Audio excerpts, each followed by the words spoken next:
Hello and welcome to Cloud Insiders, a podcast that brings cloud down to earth. Hello and welcome to Cloud Insiders Tech Focus, where we talk about tools, tips and tricks to make your life in the cloud easier. I'm joined today by Xtravirt Senior Consultant Simon Eady. Hello there. My name is Stuart Robinson and I'll be hosting today's episode. And so without further ado, Simon, what is vROps and what does it do? So vROps, it's an abbreviation for VMware's vRealize Operations Manager. It's a product that's been around for 3 or 4 years now. It evolved from a previous product called vCops. So a lot of people who are familiar with VMware will be at least familiar with the product, whether they use it or not. Right now in its current iteration, it's version 7. People can use it to manage and monitor your environment, your virtual environment, but you can also monitor your hybrid cloud environment. So you can plug it into things like AWS or Azure. It can also monitor applications like SQL. You can use it with extensibility with companies who produce management packs such as Blue Medora. And lots of vendors have also produced their own management packs as well for it. So it's a very strong, very powerful tool. It's maturing very, very nicely. Yeah, that's pretty much a nice overview, I think, of the product. Yeah, that's great, because I was going to ask, is it vendor locked? And you've kind of covered that off brilliantly, that no, it's got lots of places to go. Yeah. So you've mentioned operations management and monitoring. Yeah. Why should organizations be doing this? Why shouldn't they? I think is more to the point. So if you've put a lot of money, which everybody has, whether you're big or small, an investment in your infrastructure is a big investment, nevertheless, and it needs to work. And how do you know if it's working if you're not monitoring it? Let's take, you get a lot of highly profile IT outages with banks or other organizations that never goes down well. If it's a large outfit, share prices crash, all this kind of stuff that no one wants. The board don't want to hear that. They just want to know that everything's working fine. Often monitoring is overlooked. Not necessarily deliberately, might have been a cost thing that they bought the infrastructure but there wasn't enough set aside for adequate tooling. It might be lack of awareness around good quality tooling, but monitoring is going to save you bacon. So whether it would be on a day-to-day basis, whether you're going to use the tooling for just email alerting, something is better than nothing.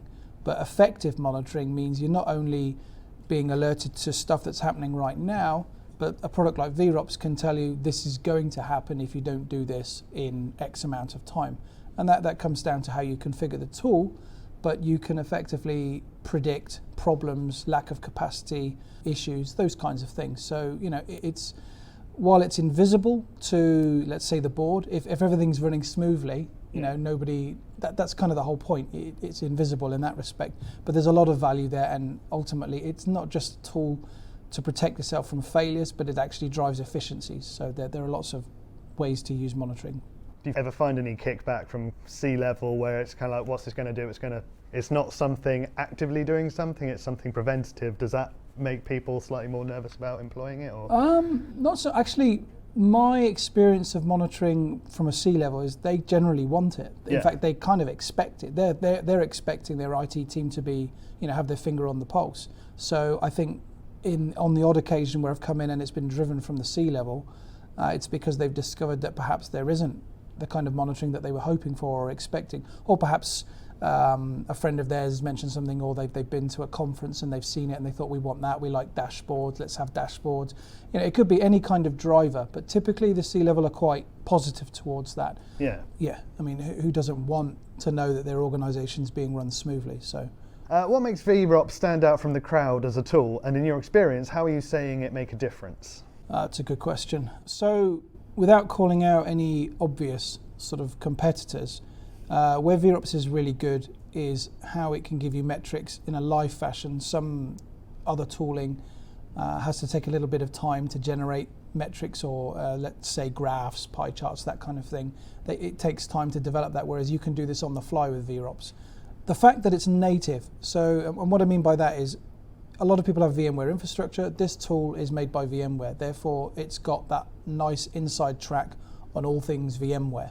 Yeah. But obviously it's not just specifically for VMware. You can monitor other things with it through extensibility packs that, as I mentioned earlier, Blue Medora produced them, or the individual vendors produce management packs that complement vROPs. So it's very flexible. Some of the things that's really good about it is its resilience. So it's design, you can deploy it as multiple nodes in a cluster fashion.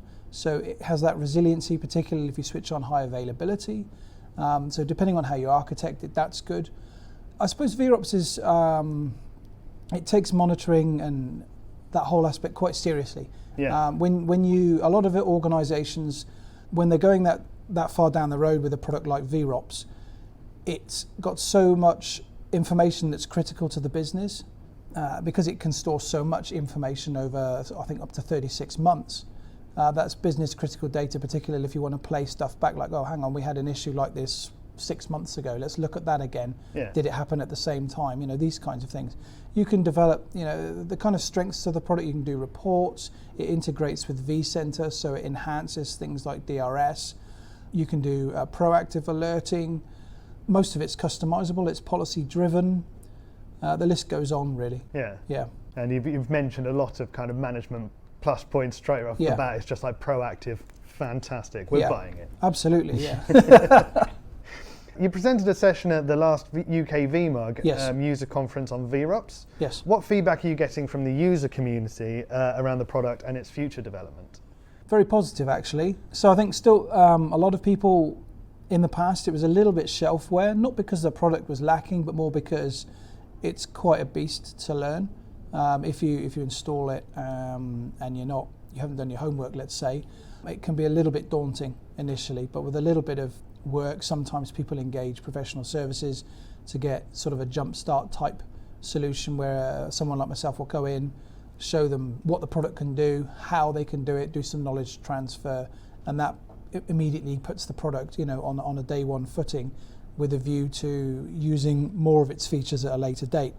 Now, in relation to feedback on the product, again, very positive. The team at VMware who are developing vROPs have put a lot of effort into the community as well. So a simple example would be the dashboard repository, where community members from around the globe who enjoyed using vROPs have developed their own dashboards and have submitted them up for public consumption. So you don't have to have the skills specifically to do a really cool dashboard. If you see something that is going to fit your purpose on this website, you can pull it down and use it yourself. What was that website again, sorry? I'd have to give you the URL later. But yeah, we can put that up on the podcast later. Yeah, the URL for that. The UK VMUG session that I did, it was all about getting more from vROPs. So typically it would be for people who already have vROPs or are familiar with the product itself. So we covered things like the API, how you can use the API. We looked at actually Blue Medora's free to use vROPs CLI, which is a very powerful command line tool.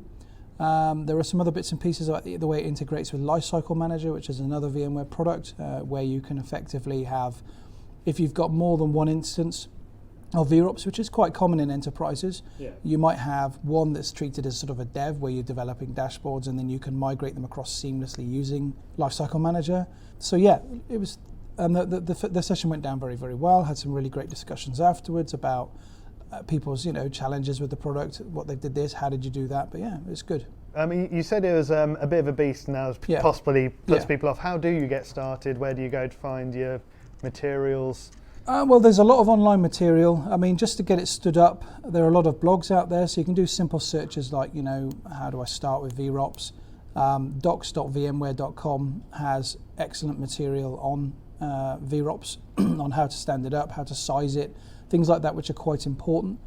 So if you're going to put it into your environment for the first time, top tip would be make sure you size it correctly, and there is lots of information about that. There are many bloggers out there who do a lot of work with vROPs, where not just dashboards, but architecturally, lots of other bits and pieces. Like myself, I've done some blogs with it as well about how you size it, how the back-end database works, how you shards data if you enable HA, all these kinds of bits and pieces. I think I remember a blog from a few years ago entitled vROPs, a new diva in the data center. Yes. It's, in terms of how you get started, it depends on where you're going to go with it and how big your organization is. So if you've got a fairly small one, then vROPs isn't very difficult to stand up. It's an appliance. It's very easy to just install from an OVA. If you're more of an enterprise and you're looking to monitor something a bit larger, then typically people will engage with professional services or organizations such as ours, Xtravirt. Perfect. So Simon, for those looking at using vROps, what are your top tips for architecting it? Okay, so this isn't necessarily in any order, but there is now a sizing tool that is a web page rather than just the spreadsheet that VMware give you. It is at vROPssizer.vmware.com, and what you can do is you can feed that website the information about your environment. It'll ask you some questions about projected growth, how long you want to retain data, do you want to use HA. It's a very simple sort of form-driven website. It looks very much like the Clarity interface, which is VMware's sort of HTML5. That will give you effective sizing, and it's important when you're starting off with vROPs to size it correctly. Even if it's going to be a small build, get it right, get used to doing it right, because if you have to resize it at a later date, you can use the form, or that's a good starter for 10. Then there's the dashboards resource. So this is a community-driven thing. It's the vRealize Operations Dashboard Sample Exchange. Now this is where people in the community have created their own dashboards and they've shared them. Yeah. Now that's at vRealize.vmware.com/sample-exchange. And you can go there, browse them, download them, try them out, check them out. A lot of the guys who submit these are actually quite visible on Twitter as well. So if you've downloaded it, you liked it, if you use Twitter, get on there and say thank you. It's a really great resource for that. Another place to go, so if you're using vROPs but you're not sure if it supports extensibility for whatever product you have, so let's say you've got some HPE stuff in there or Dell stuff or Cisco kit, you can go to the marketplace. So you can just type in marketplace and vRealize operations and it'll bring up the VMware marketplace. And that will list, not just for vRealize operations, but for some of their other products, the extensibility packs for the product around anything that you search for. So if there's something out there that somebody's written, whether it's Blue Medora or vendor specific, you'll be able to find something that may be able to meet your needs. That's a really handy place to go. Going to reiterate what we talked about earlier. The docs.vmware.com is actually very, very good, very concise. There's a lot of really important information in there around how you can deploy it and how you can configure it. It's all in there. Yeah. Very, very, and you can search it as well. So it's worth visiting that place. There are some excellent YouTube videos. So VMware have made a lot of effort putting in these sort of 2, 3, 4, even 7-minute videos on different areas on some of the VMware products, and vROPs is not alone in that. Yeah. So it's worth jumping on YouTube if you want to search for something specific. It may well be available for free on YouTube. And the final thing would be to check out the VMware Hands-On Labs. That's an excellent resource. It's free. You don't have to have your home lab to do that. You can just spin it up and have a look at what vROPs can do. So if you're not familiar with the product or you just want to check it out, or even if you want to something a bit larger or you want to try something different but you don't want to do it with your existing environment, Hands-On Labs is a good place to try. Perfect. I'm dying to do an episode on Hands-On Labs because it sounds like such a fantastic tool. Simon, thanks so much for joining us today. If our listeners have got any questions, what's the best way for them to get in touch with you? Twitter. I like using Twitter. So at Simon Eady on Twitter, like talking about vROPs. So send me a question there. Brilliant. That's absolutely perfect. Thank you so much for joining us today.